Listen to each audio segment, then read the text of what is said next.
পানির একটা ফসল রেখে গেছেন। এই দরবারে মাদ্রাসা আগলায় রাখবেন, কলিজা দিয়া ভালোবাসবেন, মহাব্বতের নজরে খেদমত করবেন। আপনারা জানেননি বাংলাদেশের একটা উজানি নাম আছে, উজানি। উজানিতে আছে আর একজন বিখ্যাত আল্লাহর বান্দা কারি ইব্রাহিম। আমি ওখানে লেখাপড়া করেছি, ওখানেও কিন্তু মাহফিল হয়। মাহফিলে হাজার হাজার হাজার মানুষ। মাদ্রাসায় প্রথম দিন খাওয়ায় না, এলাকার বাড়িওয়ালারা 500 100 200 300 কইরা কইরা বাড়ি লয়ে যায়, নিয়ে গরু কেটে কেটে 3টা 4টা 5টা করে গরু কেটে খাওয়ায়।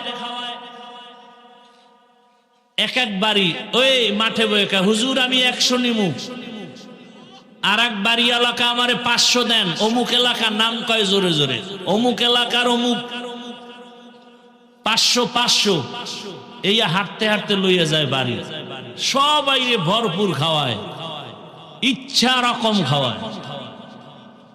মাওলায় কবুল করছে, দেখছেন। অনুরোধ করে গেলাম, ও গৌহারডাঙ্গার এলাকাবাসী মা বোনেরা, বৃদ্ধ বাবাজিরা, যুবক বাবারা, সারা দেশ থেকে আল্লাহর বান্দারা এসে বরকত নিয়ে যায়। আপনারা এদের থেকে দোয়া নিবেন আর এই মাদ্রাসা আমানত রক্ষা করবেন। হাজার হাজার ছাত্র, হাজার হাজার হাফেজে কোরআন এখানে লেখাপড়া করে আলেম হবে, হাফেজ হবে। এখানে কত ওস্তাদ ওলামায়ে কেরাম, এদের সহযোগিতা করবেন, এদের থেকে দোয়া নিবেন, একবেলা খানা খাওয়াবেন, একটা ছাত্রের খরচ দিবে। বাসায় একবেলা খানা খাওয়ান, একটা ছাত্র লেখাপড়ার খরচ দেন। মাওলা আপনাকে আলেম না বানাইলো, এর বরকতে আল্লাহ জান্নাত দিয়ে দিবেন। আর ঘরে ঘরে আপনারা এই মাদ্রাসার জন্য, খেদমতের জন্য বরকতের কলস দেখলাম, কলস ঘরে ঘরে নিয়ে মুষ্টি চাল দেয়। মাশাআল্লাহ, খুব সুন্দর সিস্টেম। এটাও একটা সুন্দর পথ। সবাই ঘরের মধ্যে একটা কলসি নিয়ে যাবেন, আর এটার মধ্যে মুষ্টি চাল রাখবে। আপনার হালাল টাকার কামাইয়ের চাল মাদ্রাসায় আসবে, ছাত্ররা খাবে, খাইয়া কোরআন পড়বে। কিয়ামতের ময়দানে আমার মাওলা এই কোরআনওয়ালাকে জান্নাত দিবেন। আর কোরআনওয়ালা বলবে, আমি যার চালের ভাত খাইয়া কোরআন শিখছি, তারে না নিয়ে জান্নাতে যাব না। ونشهد أن لا إله إلا الله وحده لا شريك له لا ضد له ولا ند له ولا مثل له ونشهد أن سيدنا وسندنا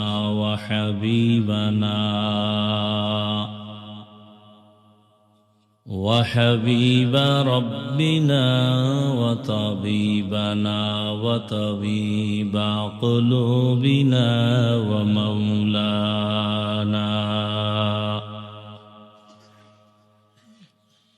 ومولانا محمدا عبده ورسوله اللهم صل على محمد النبي الأمي وعلى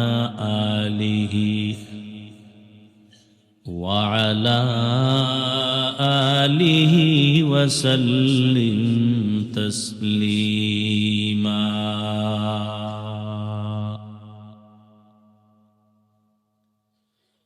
وبعد فأعوذ بالله من الشيطان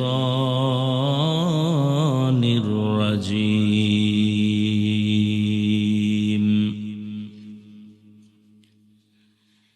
بسم الله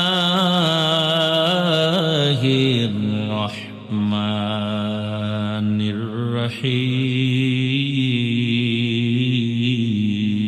الرحيم يا أيها الذين آمنوا اتقوا الله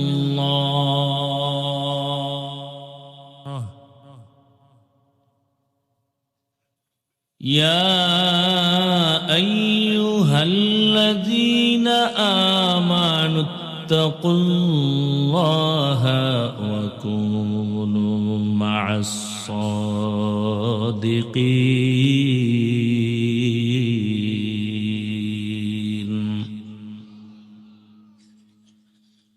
وقال رسول الله صلى الله عليه وآله وسلم البركة مع أكابركم صدق الله مولانا العظيم وصدق رسوله النبي الأمي الكريم ونحن على ذلك من الشاهدين والشاكرين والذاكرين والحمد لله رب العالمين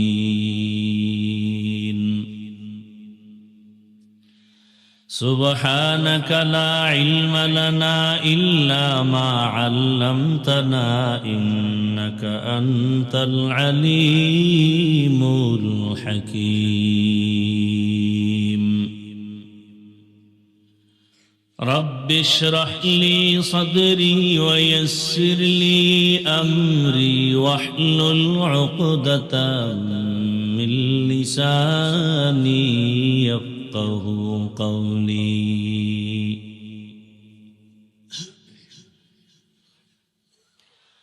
نگاہ مومن سے تو بدل جاتی ہے تقدیر نگاہ مومن سے تو بدل جاتی ہے تقدیر یہ بندہ کی قوت نہیں قدرت کا اشارہ یہ بندہ کی قوت نہیں قدرت کا اشارہ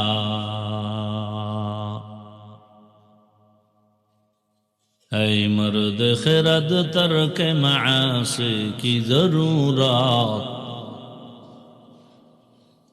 اے مرد خرد ترک معاصی کی ضرورت اب صحبت صالح کی سوا کوئی نہیں چارہ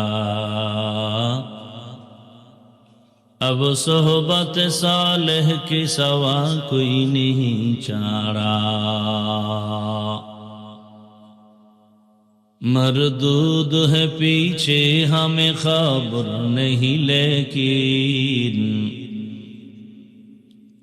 مردود ہے پیچھے ہمیں خبر نہیں لیکن ایک وقت میں ہلاک جو اعمال ہے سارا ایک وقت میں ہلاک جو اعمال ہے سارا ঐতিহ্যবাহী বাংলাদেশের ইসলামী বিদ্যাপীঠ খালেস দ্বীনী প্রতিষ্ঠান গওহারডাঙ্গা মাদ্রাসা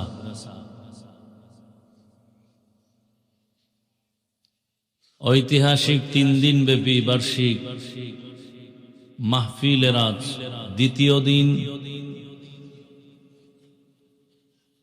উপস্থিত মুহতারাম সম্মানিত সভাপতি হযরতে উলামায়ে কেরাম আমার দেশের বিভিন্ন স্থান থেকে আগত আল্লাহ পাকের আশিকিন জাকিরিন শাকিরিন মুহিব্বিন মুরব্বিয়ান আযম কলিজার টুকরা আমার সমবয়সী যুবক বন্ধুগণ, স্নেহের ছোট ভাই, পর্দার আড়ালে মাইকের আওয়াজ শ্রবণরতা সম্মানিতা মা ও বোনেরা, আল্লাহ পাকের দরবারে শুকর যে আল্লাহ পাক আমাদেরকে সুস্থ রেখেছেন, আলহামদুলিল্লাহ। জীবনের এক অমূল্য সম্পদ আমাদের সুস্থতা। টাকা পয়সা বাড়ি গাড়ি সব আছে, কিন্তু আপনি আমি অসুস্থ, জীবনের কোনো দাম।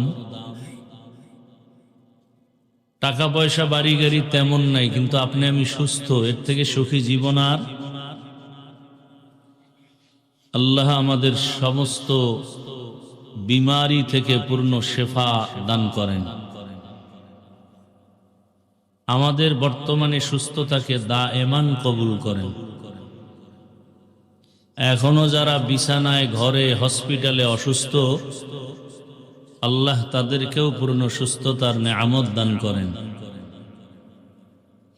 আলহামদু আলা নিয়ামতি আমানুন লি জাওয়ালিহা। নবীজি বলেন, নেয়ামতের শুকর আদায় করলে আল্লাহ ওই নেয়ামতকে স্থায়ী করে দেন শুকরের বরকতে। হাজারো লাখো মানুষের ভেতর থেকে বাছাই করে রব্বুল আলামিন আমাদেরকে এই বেহেশতের বাগান, গুনাহ মাফের মজলিস, তওবা কবুলের মজলিস,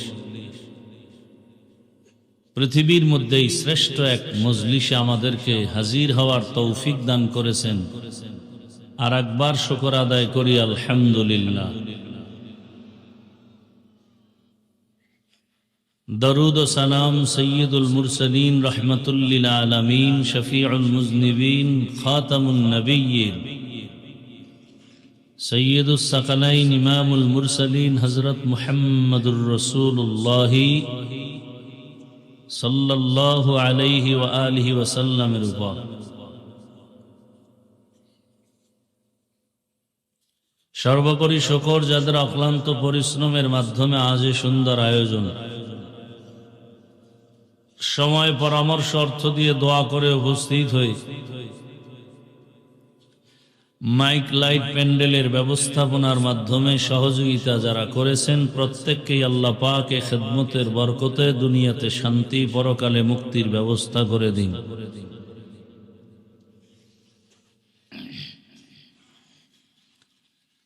এমন একটা জায়গায় আপনারা আসছেন, মাইকের আওয়াজ যারা শুনতেছেন খুব খেয়াল করবেন।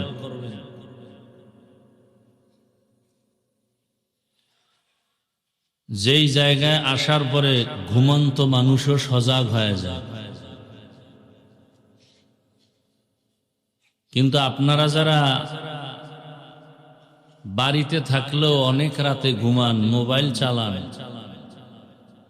এমন এক বরকতি জায়গায় এসে যে হইয়া পড়লেন, আমার কাছে খুব আশ্চর্য লাগলো। বেশি রাত্রও হয় নাই, আর এই আল্লাহওয়ালার মজলিস তো ঘুমানোর মজলিস না। মুমিনরা তো কবরে গিয়ে আরামে ঘুমাবে, কি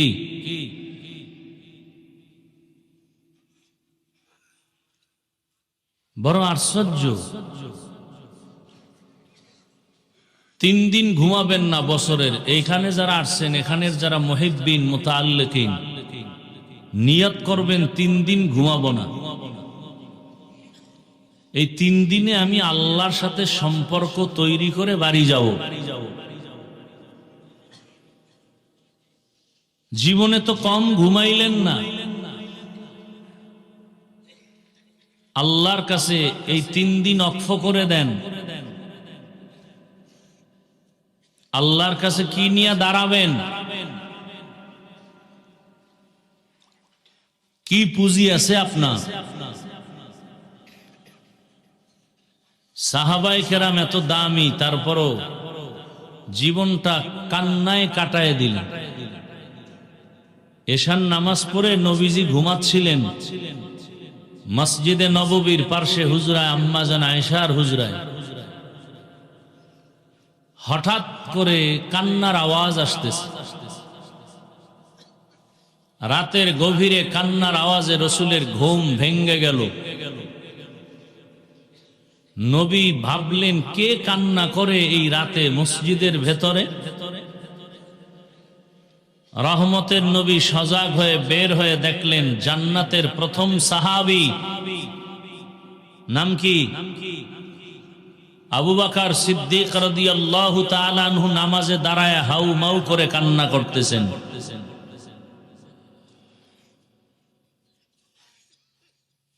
এই হলো এক কথা, হেদায়েতের মালিককে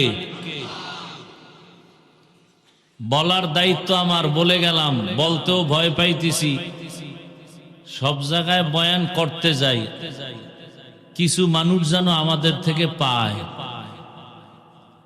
আর বাংলাদেশের মধ্যে কিছু জায়গা আছে যেখান থেকে আমরা কিছু নিতে যাই।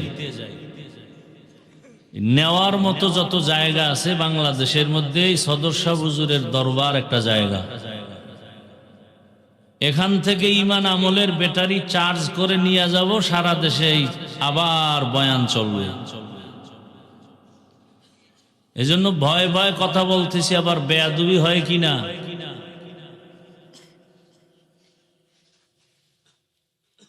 আল্লাহ যদি কবুল না করেন তো এই মজলিসে এই গভীর রাতে বয়ান শোনার কপাল হবে না, যদি আল্লাহ কবুল না করেন।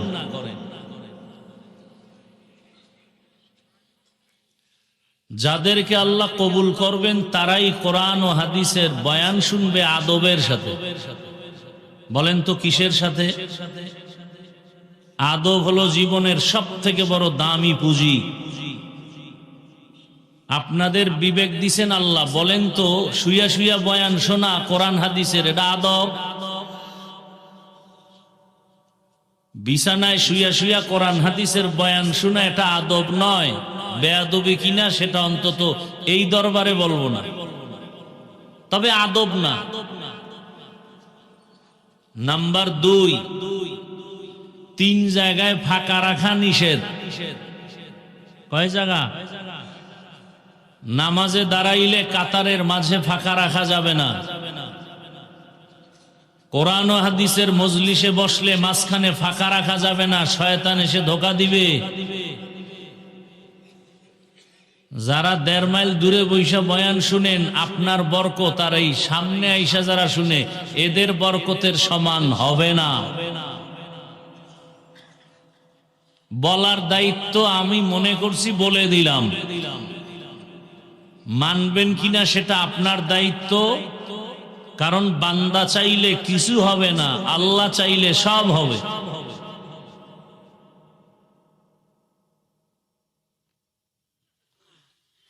বান্দা চাইছে দুনিয়াতে ইব্রাহিম নবী আসবেন না। কোন বান্দা চাইছে? নমরুদ। কে চাইছে? আল্লাহ চাইছেন আমি ইব্রাহিমকে পাঠাবই। কাটটা খাটলো। ফেরাউন চাইছে মুসা নবী আসবে না। আল্লাহ চাইছেন মুসা নবী আসবে তো আসবেই, তোর ঘরে ঢুকাইয়া তোর মাধ্যমে বড় বানাইয়া তোরে থাপ্পড় দিয়া সোজা করা হবে। বান্দা চাইলে সব হয়, হয় না।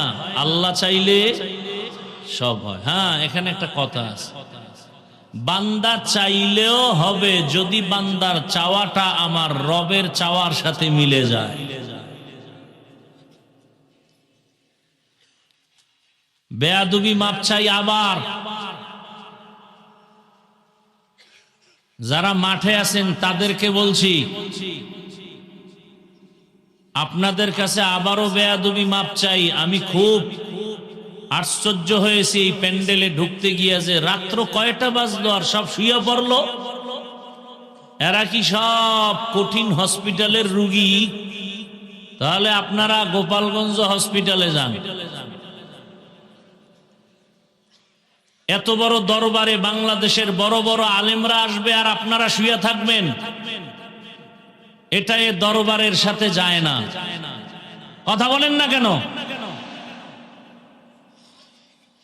সারা বাংলাদেশ থেকে আলেমরা আসবে, শামসুল হক ফরিদপুরি রহমতুল্লাহ আলাই সদস্য হুজুরের দরবারে বরকতের জন্য, আর এত বড় বড় উলামায়ে কেরাম এসে যদি কোরআন হাদিসের বয়ান করেন, আর যদি দেখেন কেউ ঘুমায়, কেউ বসে আছে, কেউ পাও সোজা কইরা বসছে, কেউ বাঁকা করে বসছে, তাহলে এটা তো একটা এই এলাকাবাসীর জন্য, এই দরবারের জন্য একটা কেমন যেন মনে হয়।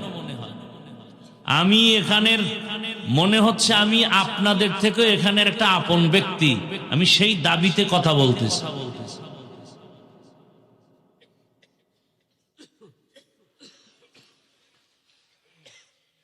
মাওলায় যেদিন ঘুম দিবেন, এক ঘুমে কিয়ামতের দিন উঠবেন। যারা সজাগ আছেন, আপনাদের ঈমান যদি বলে যে না এই টাইমে ঘুমানো যায় না, তো ঘুমান্ত সুস্থ ব্যক্তিকে উঠায় দেন, দয়া করে উঠায় দিবেন। 2 ঘন্টা যদি শরীর সুস্থ রাখেন, 2 থেকে 3 ঘন্টা ঘুমাইয়া আবার ভোর রাত্রে তাহাজ্জুদে দাঁড়াবেন। অন্তত এই 3 দিনে আরামের ঘুমের চিন্তা করবেন না ইনশাআল্লাহ, এবং এলোমেলো থাকবেন না। মজলিস যেন সুন্দর থাকে, আলেম ওলামা বড়রা আসবেন। আমার কথা বাদ দিলাম, পটিয়া মাদ্রাসার মুহতামিম সাহেব এসে গেছেন, এরকম বড় বড় বুজুর্গরা আসছেন, এদের নজরে যেন কোনো বাজে কিছু না পড়ে, কারণ আল্লাহ ওয়ালার নজরের মধ্যেও বরকত আছে। এটা বরকতের মজলিস। বাংলাদেশে এরকম আহলে হকের বহু দরবার আছে, এবং কিছু বান্দা আছে 3 দিনের ইজতেমায় গিয়া মুড়ি আর সিরা খায়, আর সারা রাত জিকির করে, জিকির জিকির জিকির সারা রাত। আর আপনি গাঁটটি লইয়া দিয়েছেন ঘুম, মানে কেউ ডাক না দিলে ফজরও শেষ। 3 জিনিস বাড়াইলে বাড়ে। কয় জিনিস? আহার, নিদ্রা, ভয়। খাওন যত বাড়াবেন ততই খাইতে মনে চায়, ঘুম যত বাড়াবেন ততই ঘুমাতে মনে চায়, ভয় যত বাড়াবেন ততই বেড়ে যাবে। বেয়াদবি আবারও ক্ষমা চেয়ে আমি মূল আলোচনায় ঢুকতেছি। কোরআনে হাকিমের এক আয়াতে কারিমা তিলাওয়াত করেছি, নবীজির হাদিস থেকে একটি হাদিস পড়েছি। আয়াত ও হাদিসের আলোকে ইখলাস ও রুহানিয়াতের সমন্বয়, সহি নিয়তে, সহি তরিকায়, সহি কিছু কথা আমাকে বলার মতো, আপনাদেরকে শুনবার মতো আল্লাহ পাক তৌফিক দান করুন।